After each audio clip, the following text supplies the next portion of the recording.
الحمد لله رب العالمين والصلاة والسلام على سيد الأنبياء والمرسلين نبينا محمد وعلى آله وأصحابه أجمعين أما بعد أعوذ بالله السميع العليم من الشيطان الرجيم بسم الله الرحمن الرحيم لا تقم فيه ابدا، آپ کبھی بھی اس میں کھڑے نہ ہونا۔ لمسجد اسس علی التقوی من اول یوم، البتہ وہ مسجد جس کی شروع دن سے ہی بنیاد تقوی پر رکھی گئی ہے، احق ان تقوم فیہ، وہ زیادہ لائق ہے کہ آپ اس میں کھڑے ہوں۔ فیہ رجال یحبون ان یتطہروا، اس میں ایسے مرد ہیں کہ جو پاکی کو پسند کرتے ہیں۔ واللہ یحب المطہرین، اور اللہ رب العزت پاک رہنے والے کو پسند کرتا ہے۔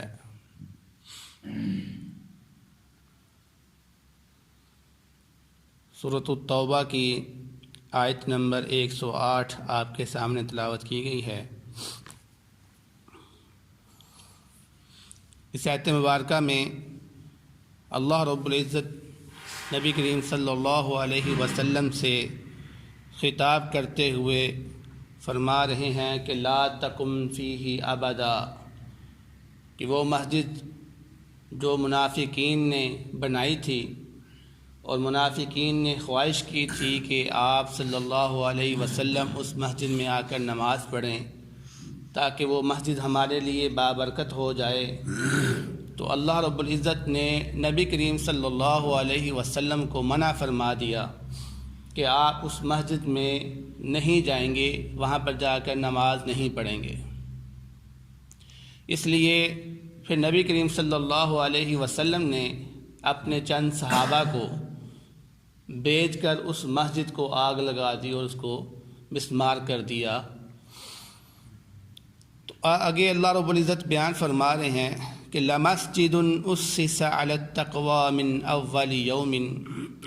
البتہ وہ مسجد کہ جس کی بنیاد پہلے دن سے ہی تقوی پر رکھی گئی ہے، حق ان تقوم فیہ، وہ زیادہ حق رکھتی ہے، وہ زیادہ لائق ہے کہ آپ وہاں پر جا کر نماز پڑھیں۔ اب اس سے مراد کون سی مسجد ہے؟ علماء کی اس میں دو رائے ہیں، لیکن سیاق و سباق سے جو معلوم ہوتا ہے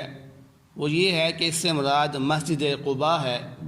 کیونکہ مسجد قباء کے بالمقابل ہی منافقین نے یہ مسجد بنائی تھی، تو اس لیے اللہ رب العزت یہاں پر اپنے نبی کو مسجد قباء کی طرف متوجہ کر رہے ہیں کہ آپ وہاں پر جا کر مسجد قباء میں جا کر نماز ادا کریں۔ یہ جو مسجد قباء ہے یہ کب بنائی گئی؟ نبی کریم صلی اللہ علیہ وسلم جب مکہ سے ہجرت کر کے مدینہ کی طرف آئے تو مدینہ میں ابھی داخل نہیں ہوئے تھے، مدینہ سے پہلے ہی یہ جگہ آتی ہے قباء، تو آپ نے اس جگہ پر بنو عمر بن عوف کے ہاں تقریباً 10 دن قیام کیا، کیونکہ سفر کافی لمبا تھا، تو آپ نے کہا مدینہ داخل ہونے سے پہلے تھوڑا سا آرام کر لیا جائے۔ تو 10 دن کے دوران نبی کریم صلی اللہ علیہ وسلم نے اس جگہ پر مسجد قباء کی بنیاد رکھی تھی، اور اس کے بعد پھر آپ مدینہ میں تشریف لے کر آئے اور پھر مدینہ میں جا کر حضرت سہل اور سہیل رضی اللہ تعالیٰ عنہ کی جگہ پر مسجد نبوی کی بنیاد رکھی۔ تو اسلام میں یعنی سب سے پہلی جو مسجد ہے جس کی بنیاد رکھی گئی وہ مسجد قباء ہے۔ وہ اس لیے اللہ رب العزت نے اس مسجد قباء کی بڑی فضیلت بیان کی ہے اور فرمایا جو شخص اپنے گھر سے باوضو ہو کر مسجد قباء میں جا کر 2 رکعتیں ادا کرتا ہے اس کو عمرے کے ثواب کے برابر اجر ملتا ہے۔ اور اسی طرح پھر نبی کریم صلی اللہ علیہ وسلم کا یہ معمول بھی رہا تھا کہ آپ صلی اللہ علیہ وسلم ہر ہفتے میں ایک بار مسجد قباء میں جا کر 2 رکعتیں ادا کرتے تھے۔ کبھی پیدل چلتے تھے اور کبھی آپ سواری پر جا کر وہاں پر جا کر نماز ادا کرتے تھے۔ تو اس کی بڑی اہمیت اور فضیلت ہے۔ لیکن جیسا کہ دوسری رائے ایک یہ بھی ہے کہ اس سے مراد مسجد نبوی ہے۔ لمسجد اسس علی التقوی، وہ مسجد کہ جس کی بنیاد تقوی پر رکھی گئی ہے، اس سے مراد کیا ہے؟ علماء کی ایک یہ رائے بھی ہے کہ اس سے مراد مسجد نبوی ہے۔ اب اس میں کوئی شک نہیں ہے کہ مسجد نبوی کی بھی بنیاد تقوی پر ہے اور مسجد قباء کی بنیاد بھی تقوی پر ہے، کیونکہ دونوں کی بنیادیں بنانے والے خود نبی کریم صلی اللہ علیہ وسلم ہیں۔ تو جب دونوں کی بنیادیں نبی کریم صلی اللہ علیہ وسلم نے خود کھڑی کی ہیں تو یقیناً ان دونوں کی جو اساس ہے، جو بنیاد ہے، وہ تقوی پر ہی ہے۔ ایک حدیث میں آتا ہے کہ دو صحابی آپس میں گفتگو کر رہے تھے اسی آیت کے بارے میں کہ اس سے مراد کون سی مسجد ہے، لمسجد اسس علی التقوی سے مراد کون سی مسجد ہے؟ ایک نے کہا اس سے مراد مسجد قباء ہے، دوسرے نے کہا کہ نہیں، اس سے مراد مسجد نبوی ہے۔ تو نبی کریم صلی اللہ علیہ وسلم نے جب ان کی گفتگو سنی تو آپ نے فرمایا اس سے مراد مسجد نبوی ہے۔ تو اس سے ظاہر یہ ہوا کہ اس سے مراد مسجد نبوی ہے، نہ کہ مسجد قباء ہے۔ لیکن اگر دونوں حدیثوں کو جمع کیا جائے تو معلوم یہ ہوتا ہے کہ نبی کریم صلی اللہ علیہ وسلم کا اس حدیث کے اندر یہ کہہ دینا کہ اس سے مراد مسجد نبوی ہے، اس کی وجہ یہ تھی کہ مسجد قباء کے بارے میں تو اللہ رب العزت نے قرآن نازل کر دیا تھا، قرآن میں اس کا ثبوت ملتا تھا، جیسا کہ آپ کے سامنے یہ قرآن پاک کی آیت ہے، اس کے سیاق و سباق سے اور اس کے بعد جو آگے الفاظ آنے والے ہیں اس سے بھی ظاہر ہوتا ہے کہ وہ مسجد قباء ہی ہے۔ لیکن مسجد نبوی کے بارے میں لوگوں کو علم نہیں تھا کہ اس کی بنیاد بھی تقوی پر رکھی گئی ہے، تو اس بنیاد پر نبی کریم صلی اللہ علیہ وسلم نے یہ بہتر سمجھا کہ لوگوں کو بتایا جائے کہ مسجد نبوی اس کی بنیاد بھی تقوی پر رکھی گئی ہے۔ تو معلوم ہوا کہ قرآن پاک کے اندر جو اللہ رب العزت یہاں پر ارشاد فرما رہے ہیں اس سے مراد مسجد قباء ہے، جو کہ سیاق و سباق کے حوالے سے معلوم ہوتے ہیں۔ تو اس کے بعد اللہ رب العزت نے فرمایا فیہ رجال یحبون ان یتطہروا، کہ اس مسجد کے قریب یا اس مسجد میں ایسے لوگ ہیں کہ جو پاک رہنے کو بہت زیادہ پسند کرتے ہیں۔ واللہ یحب المطہرین، اور اللہ رب العزت پاک رہنے والوں کو بڑا پسند کرتا ہے۔ تو جب یہ آیت اتری تو نبی کریم صلی اللہ علیہ وسلم اہل قباء والوں کے پاس آئے اور پوچھا، اے اہل قباء والو، تمہارا وہ کون سا عمل ہے جس کو اللہ رب العزت نے بڑا پسند کیا ہے اور قرآن بنا کر نازل کر دیا ہے؟ تو اہل قباء والوں نے کہا کہ ہمارا جو عمل ہے وہ یہ ہے کہ جب ہم استنجا کرتے ہیں تو ہم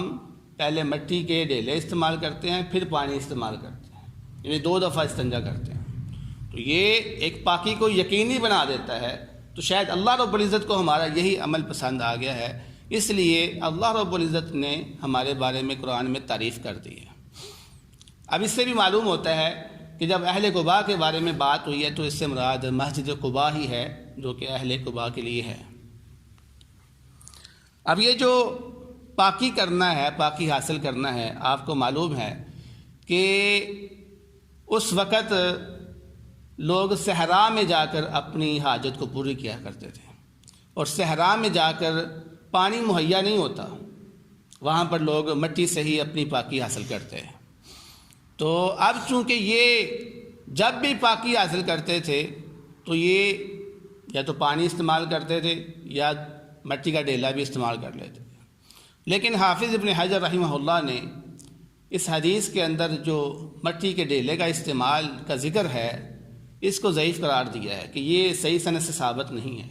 اصل بات یہی ہے کہ وہ پانی کا اہتمام کیا کرتے تھے، یعنی جہاں پر لوگ صحرا میں جا کر صرف مٹی کا ڈیلا استعمال کرتے تھے وہاں پر یہ لوگ پانی کا استعمال کیا کرتے تھے، یعنی یہ اہتمام کرتے تھے کہ ہر جگہ پر جا کر پانی ہی استعمال کرے، کیونکہ پانی سے طہارت اچھی طرح حاصل ہو جاتی ہے، پانی سے طہارت اچھی طرح حاصل ہو جاتی ہے۔ تو اس چیز کا یہ لوگ اہتمام کرتے تھے جو کہ عام لوگ نہیں کرتے تھے، اس لیے اللہ رب العزت نے یہاں پر ان کی تعریف فرمائی۔ ویسے اس حدیث سے ہٹ کر اگر کوئی بندہ دونوں چیزیں استعمال کر لیتا ہے اس میں کوئی حرج نہیں ہے، یعنی اگر کوئی بندہ یہ کہتا ہے کہ میں پہلے مٹی کا ڈیلا استعمال کر لیتا ہوں پھر پانی بھی استعمال کر لیتا ہوں تو کر سکتا ہے، اس میں کوئی حرج نہیں ہے۔ لیکن یہاں پر جو صرف حدیث کے حوالے سے ہے کہ وہ مٹی کا ڈیلا جہاں پر ذکر ہے وہ حدیث صحیح سند سے ثابت نہیں ہے، وگرنہ اگر کوئی بندہ اس پر عمل کرنا چاہے تو اس میں کوئی حرج نہیں ہے۔ تو آگے اللہ رب العزت نے فرمایا افمن اسس بنیانہ علی تقوی من اللہ ورضوان خیر، کیا پس وہ شخص کہ جس نے اپنی عمارت کی بنیاد اللہ رب العزت کے تقوی پر رکھی اور اس کی خوشنودی پر رکھی، خیر بہتر ہے، ام من اسس بنیانہ علی شفا جرف ہار، یا وہ شخص جس نے اپنی عمارت کی بنیاد ایک وادی کی کنارے پر جو ایک عمارت ہے اس کے اوپر رکھی جو کہ گرنے والی ہے۔ فرمایا فانہار بہ فی نار جہنم، پس وہ وادی کے کنارے پر جو عمارت بنی ہوئی ہے وہ جہنم کی آگ میں گرا دے گی اس کو۔ تو یہاں پر اللہ رب العزت نے دو انسانوں کی مثال جو ہے نا وہ بیان کی ہے کہ ایک وہ شخص ہے کہ جس کا عقیدہ اور جس کے عمل کی بنیاد اللہ رب العزت کے تقوی پر ہے اور اللہ رب العزت کی رضا پر ہے، کیا وہ شخص بہتر ہے؟ یا وہ شخص بہتر ہے کہ جس کے تقوی اور عمل کی بنیاد کفر اور نفاق کے اوپر ہے؟ یقیناً پہلے والا شخص بہتر ہے، کیونکہ جو پہلے والا شخص ہے اس نے اللہ رب العزت پہ توکل کیا ہوا ہے، اس کا عقیدہ اللہ رب العزت کی رضا کے لیے ہے اور وہی قائم رہنے والا ہے۔ باقی جن لوگوں کا عقیدہ کفر پر ہے، نفاق پہ ہے، وہ ختم ہو جائے گا اور اس کا انجام آخر میں کیا ہوگا؟ ان کو جہنم میں ڈال دیا جائے گا۔ تو یہی اللہ رب العزت فرما رہے یہاں پر کہ واللہ لا یہدی القوم الظالمین، کہ اللہ رب العزت ظالم قوم کو ہدایت نہیں دیتے۔ اور آگے فرمایا لا یزال بنیانہم الذی بنوا ریبۃ فی قلوبہم، ان کی بنیاد جو انہوں نے بنائی ہے ہمیشہ ان کے دلوں میں بے چینی کا سبب بنی رہے گی۔ یعنی یہ جو مسجد تھی جو منافقین نے تیار کی تھی، اب مسلمانوں نے ان کو ختم کر دیا تھا، جلا دیا تھا، مسمار کر دیا تھا، تو اب اس کے گرنے سے مسلمانوں کے ہاں یہ بات واضح ہو گئی تھی کہ یہ لوگ اس کو بنانے والے ہیں وہ منافق ہیں، یہ جو لوگ اس کو بنانے والے ہیں وہ منافق ہیں۔ تو منافق اب یہ اپنے دل میں سوچ رہے تھے کہ اب مسلمانوں کو ہماری حقیقت کا علم ہو چکا ہے تو اب یہ ہمیں کبھی نہیں اپنائیں گے، اب ہمیں یہ کبھی نہیں اپنا بنائیں گے۔ تو یہ بات ان کو دل کے اندر ہی کھائی جا رہی تھی، بے چینی اس کے لیے بن گئی تھی منافقین کے لیے۔ تو فرمایا الا ان تقطع قلوبہم،